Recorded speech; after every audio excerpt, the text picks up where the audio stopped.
कोई जात से नीच नहीं होता, कोई जात से नीचा नहीं होता।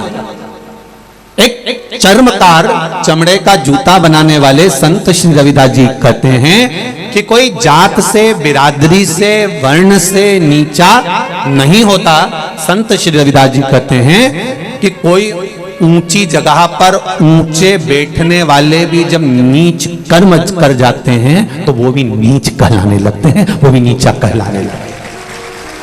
कोई जरूरी नहीं है कि वो ये नीचा वर्ण में पैदा हो गया या अन्य वर्ण में पैदा हो जाए तो वो नीचा होगा। नहीं नहीं नहीं, आप किस कर्म को, शिव महापुराण की कथा करिए, देवराज नाम का ब्राह्मण जो ब्राह्मण के घर में जन्म लिया, ब्राह्मण कुल में जन्म लिया, ब्राह्मण के अंतर्गत जन्म लिया, जिसके माता पिता ने श्रेष्ठ संस्कार देने का प्रयास किया, पर मित्रों की थोड़ी सी संगति उसको जीवन में बर्बाद की ओर ले गई। ताली, थाली और प्याली, ये तीन मित्र व्यक्ति को बर्बाद कर देते हैं। पहले नंबर का ताली, प्रसन्नता करने वालों से दूरी बनाकर रखना। जो जितना ज्यादा तुम्हारी प्रसन्नता करेगा, समझ लेना कि तुम्हें चने के झाड़ पे चढ़ा देगा। सुन लो री राजस्थान वाली जी अच्छे से सुन। कोई प्रसन्नता करे और अपन वहां से पढ़ लो, तुरंत बोल दो हर हर महादेव, श्री शिवाय नमस्तुभ्यम। भैया हम तो जा रहे हैं, अब हमारे बस की बात नहीं, क्योंकि तुम ज्यादा प्रसन्नता करो तो सुनना नहीं अपने को, अपन को चल देना। हो सके अहंकार आ जाए तो, अभिमान प्रकट हो जाए तो, जरा से में काम बिगड़ जाए तो, नहीं नहीं नहीं सुनना, बिल्कुल अपन तो चल दो, बस हो गया, हो राम जी हो।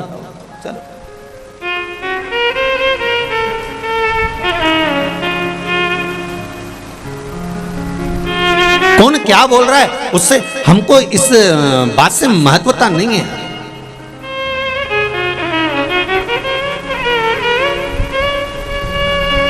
कल परम पूज्य 1008 संत शिरोमणि श्री द्वारका शारदा पीठ के जगत गुरु शंकराचार्य परम श्रद्धे श्री स्वरूपानंद सरस्वती जी महाराज का शरीर छूटा, देवलोक गमन हुआ। ये व्यासपीठ परम पूज्य गुरुदेव जगत गुरु शंकराचार्य जी के पावन चरणारविंद को श्रद्धांजलि समर्पित करती है। और सबसे ज्यादा नतमस्तकता इस व्यासपीठ से परम पूज्य जगत गुरु श्री स्वरूपानंद सरस्वती जी महाराज के पावन चरणों को करती है, क्योंकि उन्होंने सनातन धर्म में, भले दुनिया के लोगों ने उनको कह दिया हो, कई लोगों ने उनका विरोध भी किया हो, कई लोगों ने शब्द पर शब्द भी कहे हो, कई लोगों ने राजनीति के भाव में भी कहा हो, पर यह व्यासपीठ उनको इसलिए बहुत बहुत बहुत श्रद्धांजलि और नमनता करती है, क्योंकि उन्होंने सनातन धर्म के जितने मंदिरों में अन्य देव की मूर्तियां लोग स्थापित करने लगे थे और हमारे सनातन धर्म के देवताओं को पूछना बंद कर दिया था और ना जाने किस किस को मंदिर में लाकर बिठा दिया था, उसका फुल जोर विरोध किया था। इसलिए उन्होंने सनातन धर्म में भले दुनिया कुछ भी कहती रहे, पर उन्होंने उस मूर्त को हटाकर अपने सनातन धर्म को पुनः जीवित किया। इसलिए यह व्यासपीठ नतमस्तक है। ऐसे जगत गुरु शंकराचार्य जी के पावन चरणों में उनकी श्रद्धांजलि को मैं नमन करता हूं, उनके भाव को नमन। प्राण चले गए, देवलोक गमन हो गए, पर वो अपनी बात पर अड़िग रहे कि ये मूर्ति मंदिर के अंदर नहीं चाहिए तो नहीं चाहिए। 33 कोटि देवता छोड़कर तुम ये देवता उनको पकड़ के क्यों ला रहे हो? कौन ने कहा तुम? नतमस्तक है ये व्यासपीठ परम पूज्य जगत गुरु शंकराचार्य श्री राम स्वरूपानंद सरस्वती जी के पावन चरण। अपनी बात पर अड़ी रहे, डटे रहे। महाराज यहां चरित्र करा है, देवराज नाम का ब्राह्मण, ब्राह्मण कुल में जन्म लेकर अगर आप ब्राह्मण कर्म से वंचित हो और आप विचार करते हो कि हम ब्राह्मण और ब्राह्मण कर्म से वंचित हो गए, तो यह श्रेष्ठता नहीं है हमारा।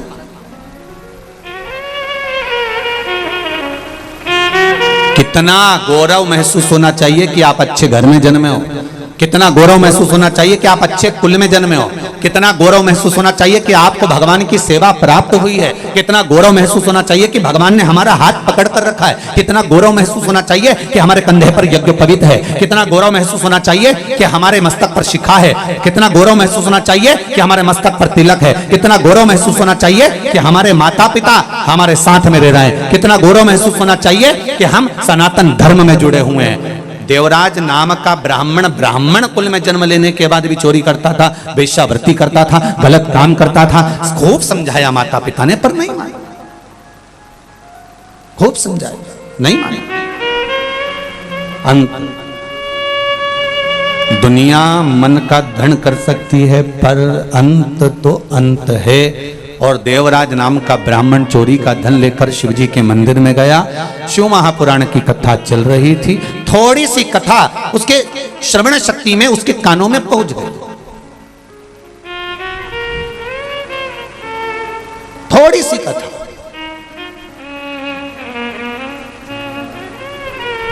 हम मानते हैं कि सालासर जी में कथा हो रही है और इतनी जगह नहीं है बैठने की, पर विश्वास है। आप अपनी गाड़ी पर, ये लोग दीवालों पे चढ़ चढ़ कर कथा सुन रहे हैं। कोई कहीं चढ़ा है, कोई कहीं बाउंड्री पर चढ़ा है, कोई कहीं बैठा है, तो भले आप कहीं पर भी बैठे हो, पर ये शिव महापुराण की कथा का एक शब्द भी आपके कानों तक पहुंचा है, आपकी झोली तक पहुंचा है, तो ये निश्चित है कि वो अमृत अगर कहीं प्राप्त हुआ है तो उसका फल मिलेगा जरूर। उसका फल जरूर मिलेगा।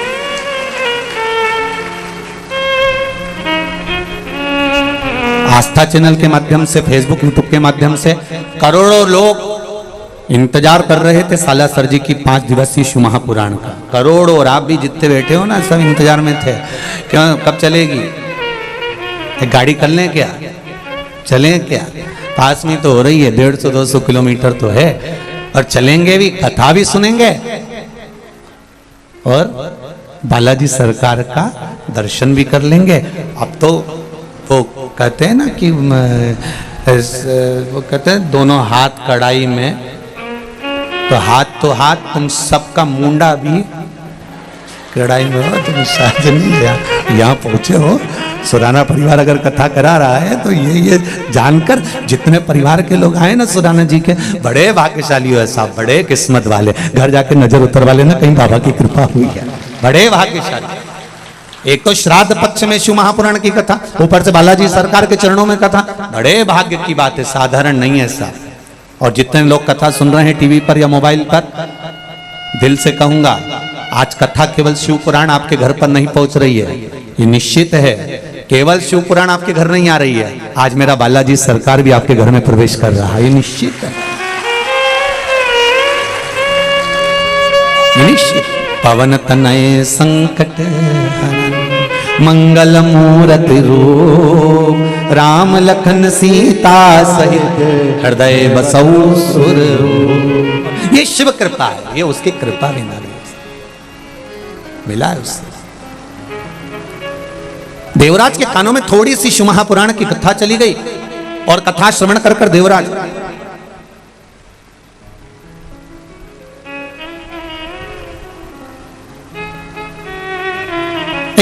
बेलपत्री के वृक्ष के नीचे जाकर बैठा। शरीर में ताप बहुत था, शरीर में कष्ट बहुत था।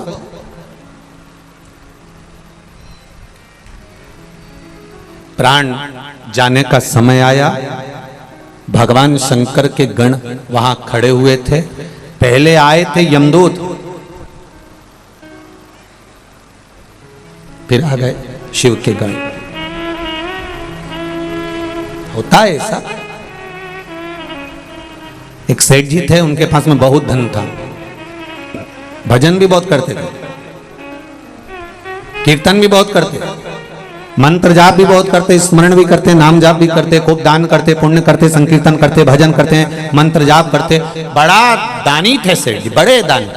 उनका अंतिम समय आ गया, प्राण छूटने का समय। भगवान विष्णु के पार्षद उनके सामने खड़े हो गए।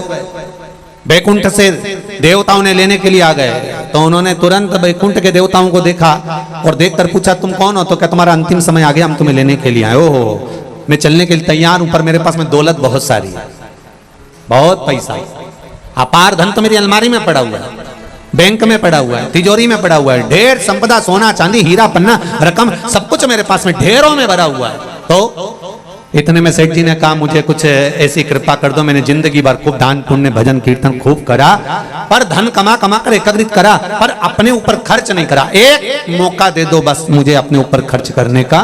तो देवताओं ने जाकर भगवान विष्णु से कहा प्रभु क्या करें? भगवान ने कहा दे दो, 1 साल और दे दो। चलो ठीक है, करने दो इसको खर्च।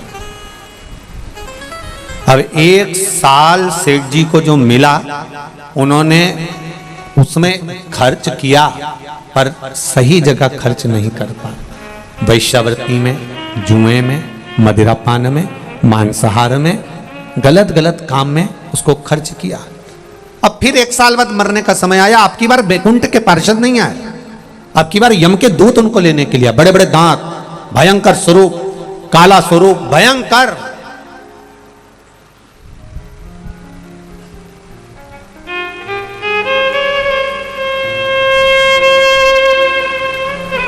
अब स्वरूप काला है, भयंकर स्वरूप है, बड़े भयंकर दिख रहे, बड़े भयंकर। अब देखिए कहां देवता आए थे और कहां ये आ गए। बदलने वाला भी बदल देता है। देवराज नामक का ब्राह्मण गलत कर्म करा, पर उसकी माता का फल उस बेटे को मिला।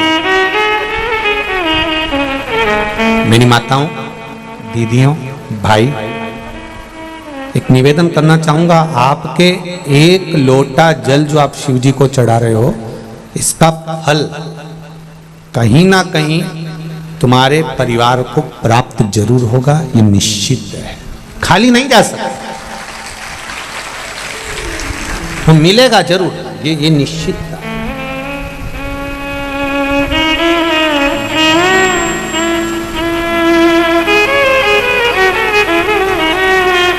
खेत में एक बीज डाल दिया आपने, एक बीज बो दिया आपने,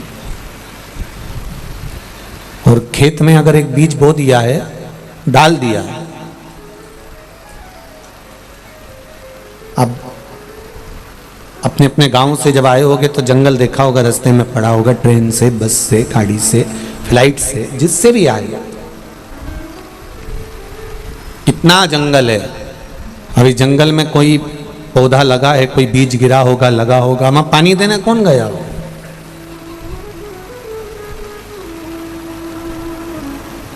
ना तो वहां कोई खाद देने गया, ना वहां कोई पानी देने गया, और ना वहां पर कोई उस पौधे को संभालने के लिए गया, तो भी वो पौधा लगा कि नहीं लगा। उसी तरह 1 लोटा जल या 1 बेलपत्र या 1 बार हम भगवान की भक्ति करते हैं, भजन करते हैं, नाम जाप करते हैं, नाम स्मरण करते हैं, वो उसका पौधा बड़ा जरूर होता है और उसका फल हमारे पूरे परिवार को मिलता जरूर है, ये निश्चित वो मिलेगा जरूर,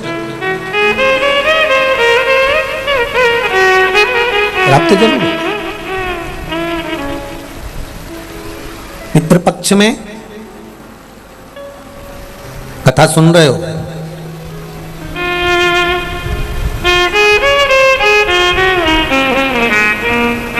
इसका फल आपको तो मिलेगा ही, साथ में आपके पूर्वजों को भी प्राप्त होगा, और वो जरूर प्राप्त होगा,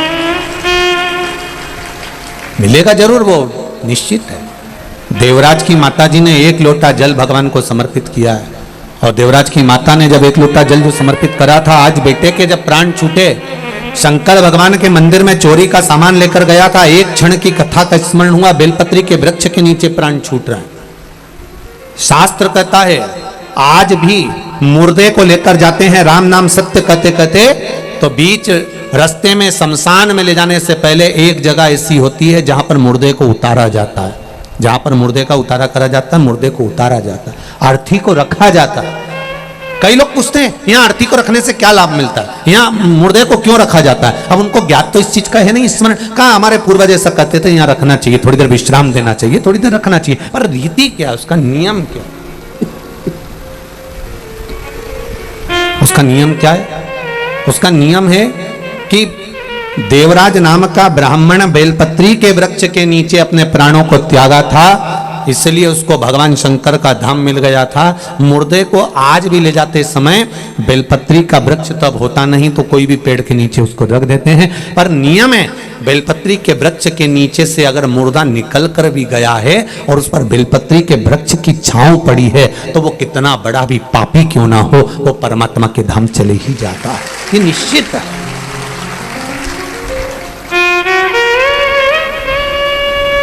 निश्चितता।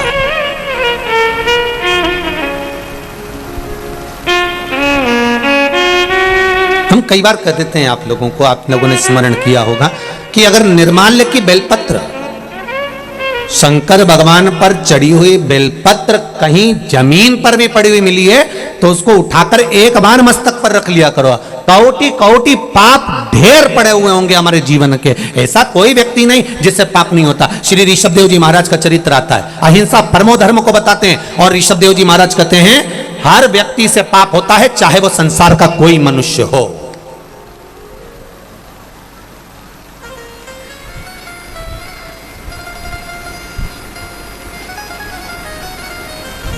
ऋषभदेव जी महाराज कहते हैं ऐसा संसार का कोई मानव नहीं जन्मा जिससे पाप नहीं हुआ।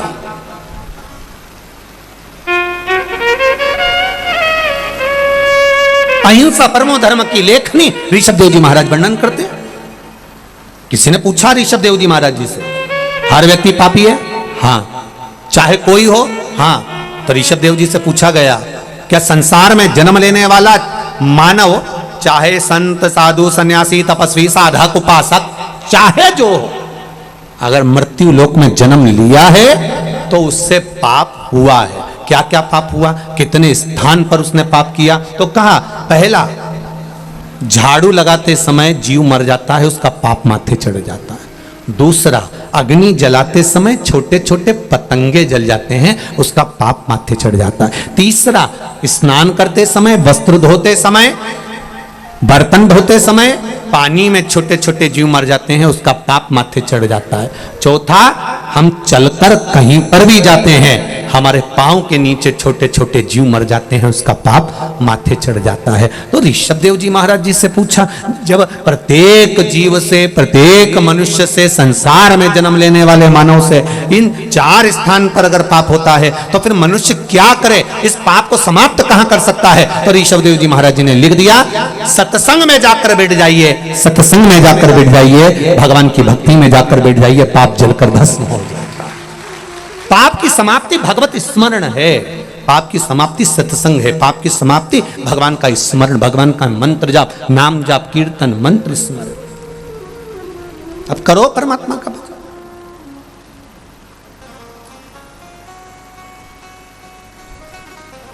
आप भगवान का भजन में नित्य लगिए, पाप छिन्न। जब अदालत में पेशी कर कर कर थक जाते हो तब वकील कहता है राजीनामा, अरे बोलो जम के बोलो, राजीनामा कर लो। तो आकड़ मैं काय को करूं, तो क्या और चलने दो, और पेशियां चली, थक गए। तब वकील ने फिर कहा राजीनामा कर लो। मैं काय को करूं, मैंने इतने बड़े बड़े वकील कर रखे। फिर पैसी पे पैसी चली, एक अदालत से काम छूटा दूसरी अदालत में पहुंच गए, फिर पैसी। फिर वकील ने कहा जम के बोलो राजीनामा कर लो। वकील कोई मूर्ख नहीं होते, वकील भी अक्ल वाले होते हैं। और एक बात वकील हमेशा कहता है कि जिंदगी में अगर वकीलों से सीखना है तो वो आपको समझाकर एक बार जरूर कहेगा कि एक बार अच्छे से विचार कर लो, राजीनामा कर लो। ये हर वकील कहता है। हाँ, जिसको ज्यादा खाना हो तो भले नहीं कहेगा क्या करना राजीनामा करके, अभी तो चलने दो, केस चलने दो, केस चलने दो, केस चलने। पर जो चतुर वकील होगा, विद्वान होगा, ज्ञानवान होगा, जो चाहेगा आपका हित, तो वो कह देगा कुछ नहीं, राजीनामा करो और अपनी जिंदगी खुश होकर जियो। जब तक केस चलेगा तब तक तू डिप्रेशन में रहेगा। सही है कि गलत है? छोटा सा भी अगर अदालत में केस चलता है, प्रॉपर्टी का, संबंध का, रिश्तों का, धन का, दौलत का, आदि का आदि गलत गलत कार्य का अगर केस चल रहा है तो तुम रात को सही से सो नहीं सकते। आधी रात को एकदम याद आ गई तो उठ के बैठ जाओ। सेल टैक्स, इनकम टैक्स आदि के जीएसटी वीएसटी, जरा सा याद आ गया, वो फाइल तो रह गई तुरंत। अब पत्नी भी कह रही है क्यों उठ के बैठे हो, सो क्यों नहीं जाते।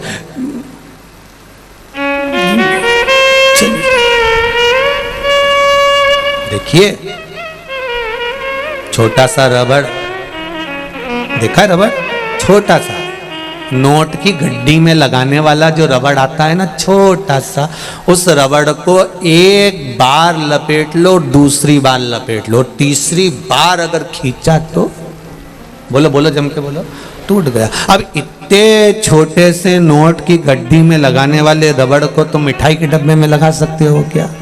2 बार नहीं, टूट जाएगा। बड़े डब्बे में लगा सकते हो? नहीं, टूट जाएगा। उसी तरह ये चित्त, ये वृत्ति, ये मन वो रबड़ है जिसको हमें परमात्मा के चरणों में लगाना चाहिए, पर हम इसको नोट की गड्डी में और डब्बों में लगा रहे हैं, इसलिए ये रबड़ जल्दी टूट जाता है, बहुत जल्दी। इस रबड़ को सही जगह लगाए।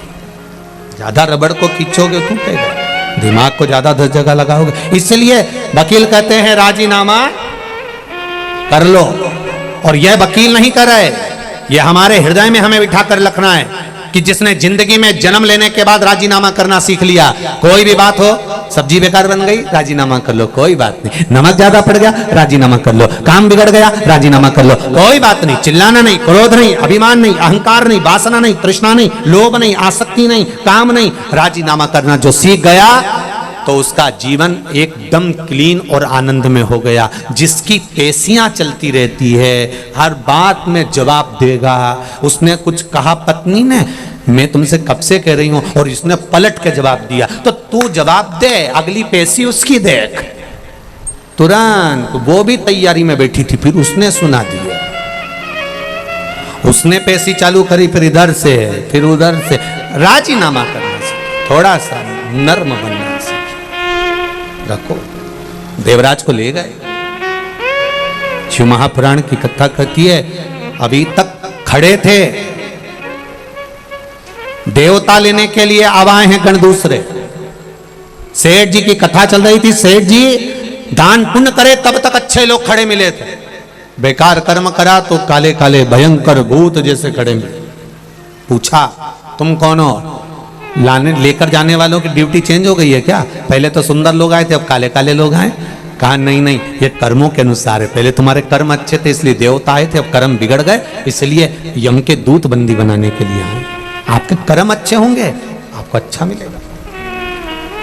यमदूत की जगह पर भगवान शंकर के गण देवराज को लेकर जा रहे थे। देवराज ने चलते चलते गणों से पूछ लिया, मैंने पुण्य कौन सा किया जो आप मुझे लेने आए हो?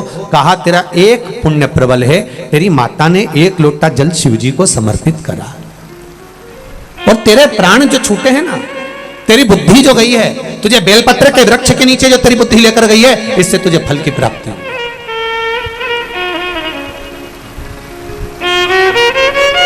अच्छी जगह अपने गांव से, अपने नगर से, अपने शहर से आप अच्छी जगह पर जाकर बैठ रहे हो, कथा में जाकर बैठ रहे हो, सत्संग में जाकर बैठ रहे हो, प्रवचन में जाकर बैठ रहे हो, भगवान के भजन में जाकर बैठ रहे हो। अच्छी जगह से आप अगर भगवंत कीर्तन में जाकर बैठ रहे हो, अच्छी जगह से आप अगर भगवान के भजन में जाकर बैठ रहे हो, तो भगवान को धन्यवाद देना कि जरूर हमारे पूर्वजों का कुछ पुण्य हुआ होगा, जिसके बल पर हमें यह पावन कथा श्रवण करने का सौभाग्य मिला। हम रतनलाल जी सुराना जी को तो धन्यवाद देंगे, पर इनसे ज्यादा इनके पूर्वज माता पिता स्वर्गीय जयचंद जी को, श्रीमती कमला देवी जी को, इनको साधुवाद देंगे कि उनका आशीर्वाद जो फला वो आज पुण्य के रूप में ये शिव महापुराण के रूप में मिला। ये पूर्वजों की कृपा से, और वो भी श्राद्ध पक्ष, ये उनकी कृपा से। तेरी कृपा बिना न हिले एक भी लेते श्वास, तेरी कृपा से तनो तनो। बखान क्या करूं मैं राखों के ढेर का, छपटी बबूत में खजाना कुबेर का। हे गंगधार मुक्ति द्वार ओंकार तू, भोरे ओंकार तू। आयो शरण तिहारी शंभु तार तार तू। हमारे कर्म के अनुसार हमें फल की प्राप्ति। एक सेठ जी मरते हैं, उनकी शोक सभा होती है। बोलो रे भाई, बोलो तो, होती कि नहीं होती? होती है। एक गरीब मरता है, उसकी शोक सभा होती है। अरे बोलो तो रे भाई, नहीं होती।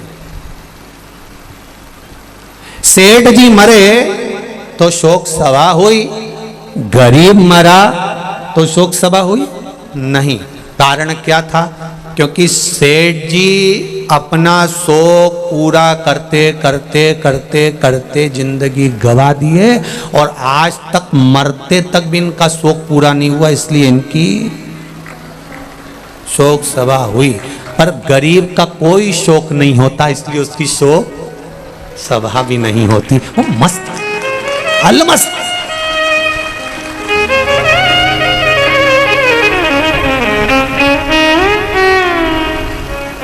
इसलिए सेठों में सेठ मारा सांवरा, बाकी डुपली है केट। जितना है वो एक ही सेठ। कौन? सांवरिया। बाकी के साथ सेठ मरा, पैसे वाला मरा, धनपति मरा, करोड़पति मरा, बहुत अंबारपति मरा तो उसकी शोक सभा हो रही है। क्योंकि वो जिंदगी भर शौक पूरा नहीं कर पाया। कभी फ्रिज, कभी वॉशिंग मशीन। एक दुकान से काम नहीं हुआ, दूसरी दुकान में गया, दूसरी दुकान से काम नहीं हुआ, तीसरा। एक हैंडसेट हाथ में था, गड़बड़ हुआ, जल्दी से बदल लिया। शौक पूरे नहीं हो रहा है, इसीलिए इनकी शोक सभा होगी।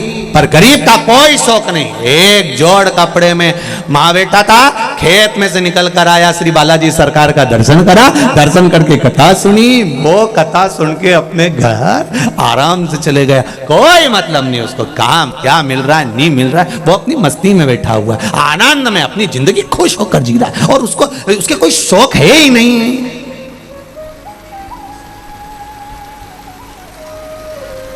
कोई शौक नहीं, इसलिए इनकी शोक सभा भी नहीं।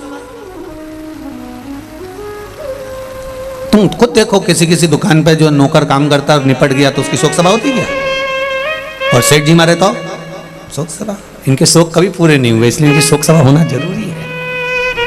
कभी जिंदगी में पूरे नहीं हुए। इन्हें एक प्रॉपर्टी खरीदी, मन नहीं भराया, दूसरी से मन नहीं भराया, तीसरी से मन नहीं भराया, चौथी, और जोड़ जोड़ जोड़ जोड़ आखिरी में सब यहीं छोड़, इतना बड़ा फोटो और प्लास्टिक के फूल की माला और 2 अगरबत्ती और गुलाब की माला। थोड़े दिन तक, 12-15 दिन, इससे ज़्यादा कुछ नहीं। वो मालवा के संत श्रीनागर जी महाराज नहीं कहते, तेरा तेरा दिन याद करे, क्यों रे मन सुमिरन क्यों नहीं करे।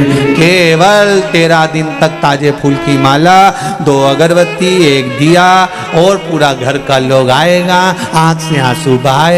और 13वें दिन नुक्ती और बूंदी का रायता और मंगोड़ा, गुलाब जामुन, दही बड़ा और इमरती सब चकाचक खाएंगे। तू मर गया, उसके बाद भी लोग कहेंगे थोड़ी तरी वाली सब्जी दो, थोड़ी तरी वाली दो, थोड़ा रायता खट्टा हो गया, इसमें शक्कर मिलाई दो रे बाबा, थोड़ा सा खट्टा हो गया। अब बताओ, वो मरी गया,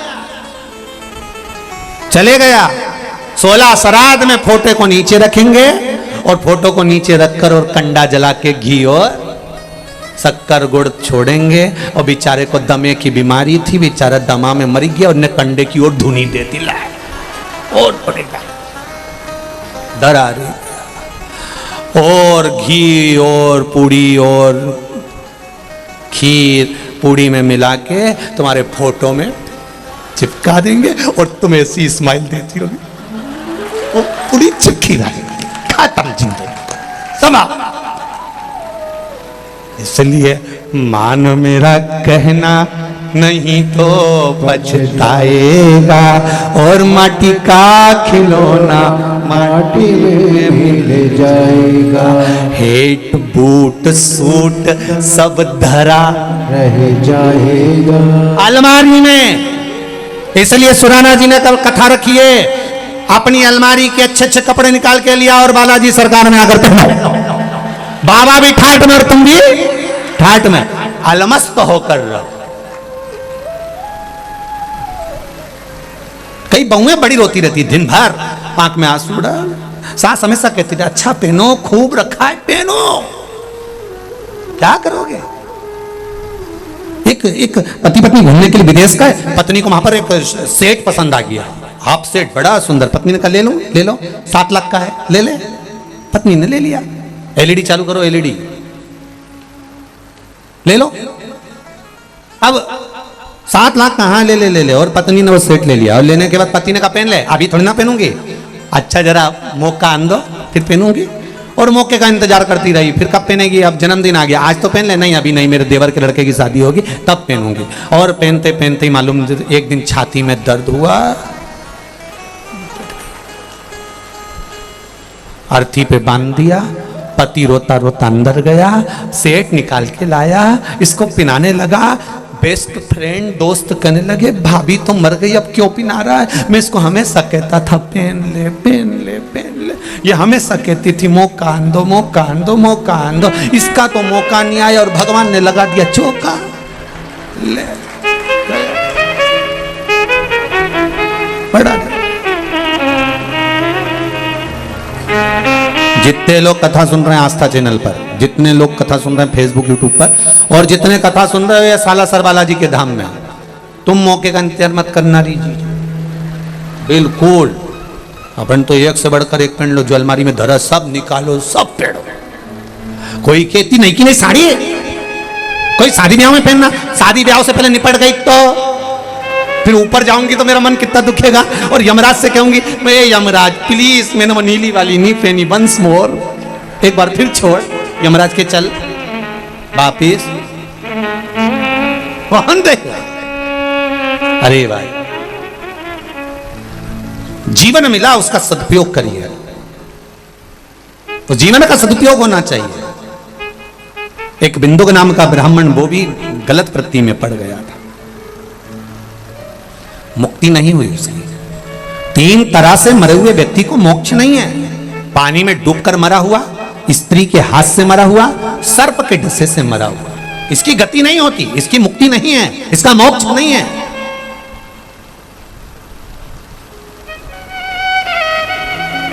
अगर किसी स्त्री के चक्कर में, किसी नारी के चक्कर में, किसी नारी के कहने पर, किसी स्त्री के कहने पर कोई मर गया, उसकी मुक्ति नहीं है। सर्प के डसे से मर गया, उसकी मुक्ति नहीं है। पानी में डूबकर मर गया, उसकी मुक्ति नहीं है, मोक्ष नहीं है। कितनी बड़ी बात लिखी है शिव महापुराण में। अधोगति में मरा हुआ, गर्भ में कोई 4 महीने का, 6 महीने का, 8 महीने का, 9 महीने का, या गर्भ से निकलकर कुंवारी अवस्था में मर गया, कोई युवान अवस्था में एक्सीडेंट में या कोई गलत कार्य में मर गया, इनकी गति नहीं होती महाराज।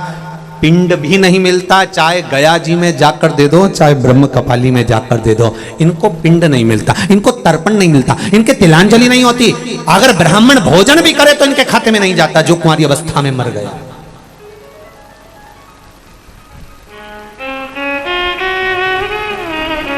कहां माती, क्या करना है?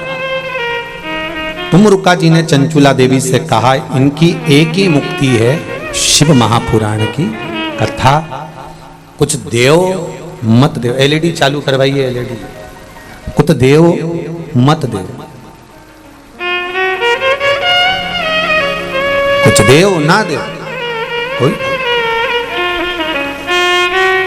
पर निवेदन है, अगर जिसने जिंदगी में एक बार हृदय से, चित्त से, मन से शिव महापुराण की कथा सुन ली, ध्यान देना जरा, श्राद्ध चल रहा है ना, श्राद्ध के अंतर्गत क्यों कहा जाता है कि बाजार से भोजन खरीद कर श्राद्ध नहीं करना? श्राद्ध करना तो घर की बहू, घर की माताएं भोजन बनाए। क्यों कहा?